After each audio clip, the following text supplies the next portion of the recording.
बिस्मिल्लाहिर्रहमानिर्रहीम। नाज़रीन, आज तुहाडे सामने एक बड़ा ज़बरदस्त नुस्खा लैके आंदा पिया और ये नुस्खा है कि उन लोगों वास्ता कि जिन्हां दे पैरां ते सोज आ जाती है, कि जिहड़े महसूस करते हैं कि सुबह उठते हैं या थोड़ा जिहा ज़्यादा चलते हैं तो उन्हों दा पैर सुज्जिया पिया हुंदा है।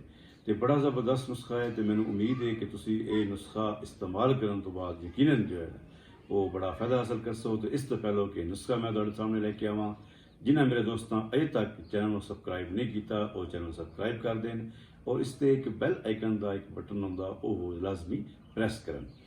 तो इस नुस्खे दे विच बड़ी सिंपल जी चीज़ है। एक तो जीरा सफ़ेद है और दूसरा इस दे विच सौंफ है और तीसरा इस दे विच पुदीना है। तो इन्हां तिन्हां चीज़ों को तुसीं थोड़ी देर पहले भगो छड़ना, तकरीबन 1.5 कप पानी दे विच। उस तो बाद तुसीं इसनूं बॉयल करना और जिस वक्त तकरीबन पौना कप रह जाए उस वक्त तुसीं उतो अग तो ला लेना और उस तो बाद इसनूं भुन के इहदे विच बिल्कुल थोड़ा जिहा यानी कि अद्धा एक तकरीबन तुसीं इहदे विच लींबू निचोड़ लवो। तो उस तो बाद तुसीं इसका कहवा इस्तेमाल करो। और दूसरा कई लोग फिक्का इस्तेमाल नहीं कर सकते तो वो अद्धी चम्मच शहद का इस्तेमाल कर लें, अद्धी पौनी चम्मच शहद इस्तेमाल कर सकते हैं।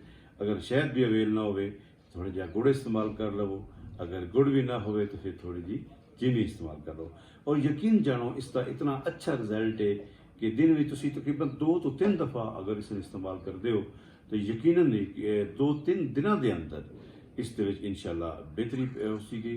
और फिर भी अगर सोजन ना हो तो मेरे उन्होंने दोस्तों की गुजारिश है कि अपना जोड़ा पाँव है वो नीम गर्म पानी के थोड़ा जहा नमक पा के उस नीम गर्म पानी में रखो और उस तो बाद थोड़ा जहा नीचे की तरफ उस पाँव थोड़े जे मलो, यानी इस तरीके थोड़ी जी उसकी मालिश करो, उस मलो जिसनों असीं पाशवा भी कहने अगर तुसीं इस हिसाब नाल वेखे जाए तो। लेकिन उस तो बाद यह है कि तुसीं उसनूं अच्छी तरह खुश्क करके जिस वक्त तुहाडा पानी ठंडा हो जाए उसनूं अच्छी तरह खुश्क करके थोड़ा जहा ईजी हो जाओ, फौरी तौर पर कपड़ा लपेट लवो, हवा ना जिहड़ा ना उसनूं लगे।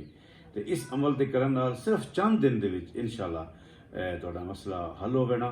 तो अगर ये दोनों नुस्खा अच्छा लगे तो इसनूं जरूर जिहड़ा वो अपने दोस्तां अग्गां अपने भरावां अग्गां शेयर करो। दुआओं विच याद रखो। अस्सलाम वालेकुम रहमतुल्लाहि व बरकातहू।